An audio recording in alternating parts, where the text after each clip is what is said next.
Hello साथियों, मैं मनोज कुमार स्वागत करता हूं आपका अपने YouTube चैनल विद्यार्थी एजुकेशन अड्डा पर। जैसा कि आप उम्मीद करता हूं कि आप लोगों की वीडियो और एग्जाम की तैयारी बहुत अच्छी तरीके से चल रही होगी। तो आइए आज हम पढ़ते हैं रस का टॉपिक, जिसमें हम पढ़ेंगे रस। तो यहाँ पर लिखा हुआ है श्रृंगार रस। पहला नंबर है श्रृंगार रस। श्रृंगार रस जहाँ पर नायक और नायिका के प्रेम का वर्णन किया गया हो वहाँ पर श्रृंगार रस होता है। श्रृंगार रस दो प्रकार का होता है। श्रृंगार रस दो प्रकार का होता है। इसमें एक होता है संयोग श्रृंगार, एक होता है वियोग श्रृंगार। तो संयोग श्रृंगार में श्रृंगार रस के दो भाग होते हैं।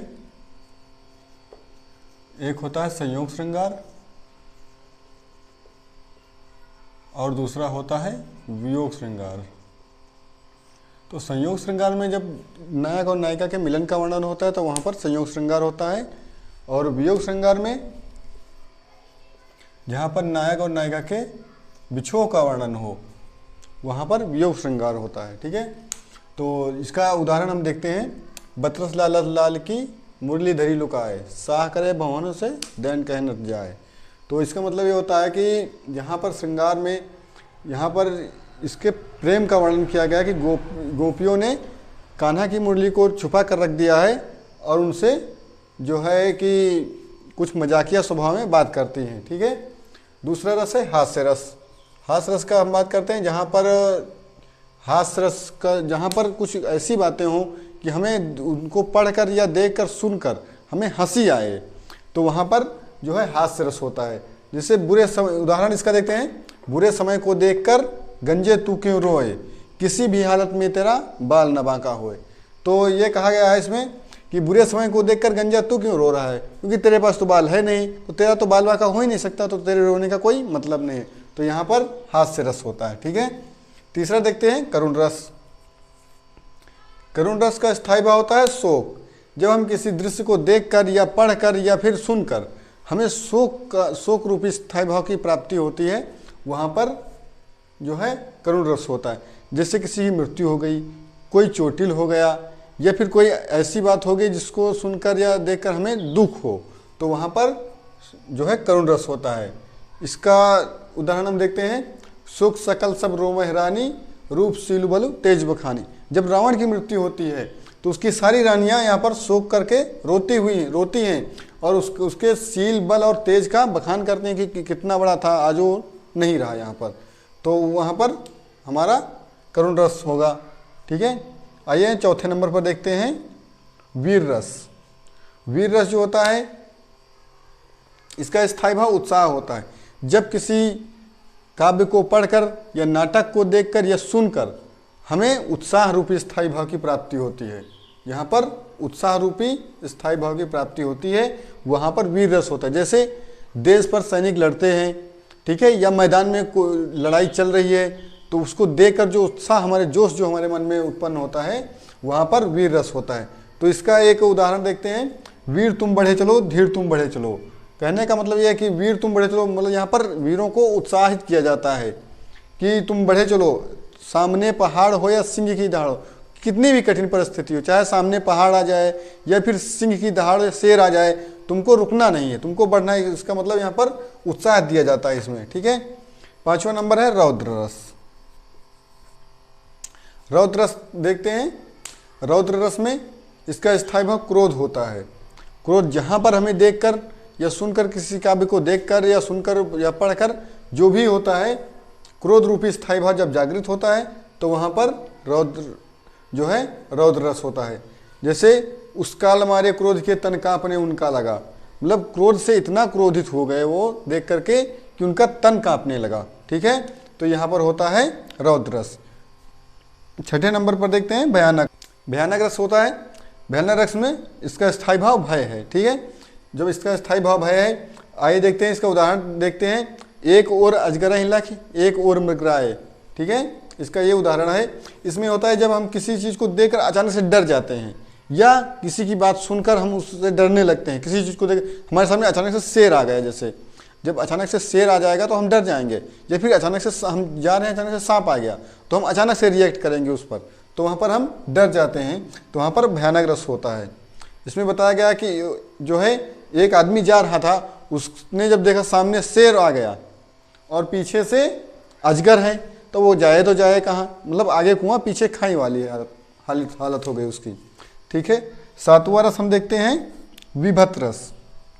विभत्त रस का स्थायी भाव घृणा या जुगुप्सा होता है।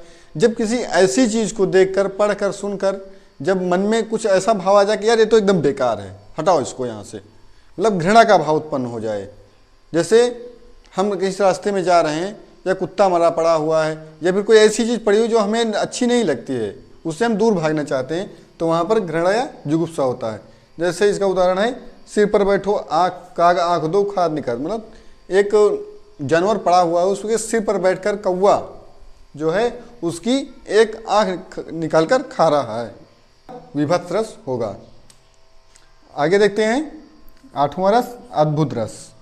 अद्भुत रस का स्थायी भाव क्या होता है? विस्मय, आश्चर्य। ठीक है, इसमें जब किसी चीज़ को देखकर बहुत आश्चर्य हो, अरे यार ये कैसे हो गया। ठीक है, इससे हम कुछ काम कर रहे होते हैं तो अचानक से कोई चीज़ हो जाती है जिसकी हमें कोई उम्मीद नहीं होती है। ठीक है, तो जैसे हम कोई काम कर रहे हैं तो अचानक से कुछ हो गया तो हम अरे ये कैसे हो गया। ठीक है, तो या फिर किसी काव्य को जब हम पढ़ते हैं तो उसमें देखते हैं अरे ये यहाँ से कैसे हो गया। ठीक है, तो वहाँ पर क्या होता है, वहाँ पर अद्भुत रस होता। इसका उदाहरण देखते हैं, राणा ने सोचा इस पार तब तक चेतक था उस पार। मतलब कहने का मतलब, जब राणा की लड़ाई हो रही थी महाराणा प्रताप की, तो उनका घोड़ा चेतक था, वो नदी जब राणा भागते हुए नदी के पास गए, तब राणा ने सोचा कि हमें नदी के उस पार जाना। जब तक वो सोचे तब तक चेतक उनको उस पार ले जा चुका था। तो इसका कहने का मतलब बहुत अद्भुत लगा उनको ये देख करके कि अरे हमने तो यहीं पर सोचा था, ये तो उस पर हम चले आए। ठीक है, तो 9वां रस है शांत रस। शांत रस का स्थायी भाव निर्वेद होता है। ठीक है, इसमें कहा जाता है कि हमसे मतलब सांसारिक जीवन से मुक्ति हो जाती है, कि हमें कोई मतलब नहीं, ये मोह माया सब त्याग देते हैं। जैसे साधु संत होते हैं वो शांत रस, एकदम उनका जो जीवन एकदम शांत होता है, तो शांत रस के अंतर्गत आता है। जैसे यहाँ पर कबीर का एक दोहा है कि जब मैं था तब हरि नहीं, अब मैं है मैं नहीं। अर्थात कबीरदास जी कहते हैं कि जब तक मैं था, मतलब जब तक मेरे अंदर अहंकार था, तब तक हरि अर्थात भगवान की प्राप्ति मुझे नहीं हो पाई। अब हरि है, मैं नहीं, अब भगवान की प्राप्ति मुझे हो गई है, मुझे और किसी की जरूरत नहीं है। तो ये यहाँ पर शांत रस होता है। ठीक है, जो भरत मुनि है, इन्होंने अपने काव्य नाट्य शास्त्र, इनका है एक नाट्य शास्त्र में रस की जो है रस को बताया हुआ है। तो उन्होंने 8 रस माने हैं, भरत मुनि ने सिर्फ 8 रस माने हैं। ये ऊपर के जितने हैं ये 8 रस भरत मुनि ने माने हैं। ठीक है, शांत रस को उन्होंने रस नहीं माना है। तो इसमें क्वेश्चन पूछा जा सकता है वीडियो एग्जाम में कि भरत मुनि ने कितने रसों को रस माना है। तो इन्होंने कुल 8 रस को रस माना है। और किस रस को रस नहीं माना है, तो इसमें माना जाएगा कि शांत रस को इन्होंने रस नहीं माना है। ठीक है, भरत मुनि ने शांत रस को रस की संज्ञा नहीं दी हुई है। तो भरत मुनि के अनुसार रस सिर्फ 8 ही हैं, अद्भुत रस तक। उसके बाद उन्होंने ये शांत रस को रस नहीं माना है। हाँ, दो रसों की खुद बाद में हुई है, जिसमें से एक है आपका वात्सल्य रस,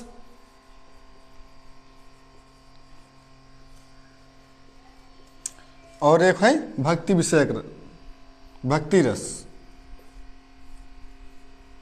ठीक है, ये दो रस और माने गए हैं, लेकिन इनका बहुत कम ही वर्णन मिलता है। जैसे वात्सल्य रस के सम्राट कहा जाता है सूरदास को। सूरदास को वात्सल्य का सम्राट कहा जाता है। ठीक है, तो अब इससे ज़्यादा वीडियो एग्जाम में नहीं पूछा जाएगा। और हाँ, अगर वीडियो के एग्जाम में अगर कुछ पूछा जाएगा तो या फिर इनमें से पूछ लेगा कि रस कौन सा रस है।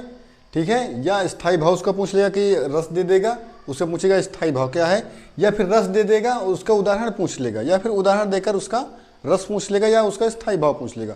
बस इतने से ही आएगा, इससे ज़्यादा आपको रस को पढ़ने की ज़रूरत नहीं है। तो आज के लिए बस इतना ही। ठीक है, और हाँ, बताइएगा आपको ये वीडियो कैसा लगा।